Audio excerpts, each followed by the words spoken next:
Ahmedabad traffic police અને એએમસીનો મહત્વનો નિર્ણય કારગિલથી ચાણક્યપુરી બ્રિજ જવાનો કટ બંધ કરાયો છે।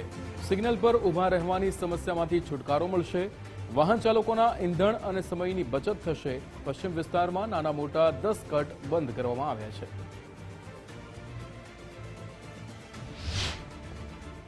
તેનાથી વાહન ચાલકોના ઈંધણ અને સમયમાં બચાવ થનાર છે અને ટ્રાફિક પોલીસ માટે ટ્રાફિક સિગ્નલ ફ્રી થઈ જશે, જેથી કરી ટ્રાફિક પોલીસને આંશિક રાહત મળશે, જેથી બીજા કામ એ સરળતાથી કરી શકશે। અંદાજિત 24 કલાકમાં 50,000 જેટલા વાહનોની અવરજવર થતી હોય છે આ રોડ ઉપર, જેથી તેઓનો ઈંધણનો બચાવ થશે। ટ્રાફિક પશ્ચિમમાં આશરે નહીં તો 10 કટ નાના મોટા બંધ કરવામાં આવેલા છે।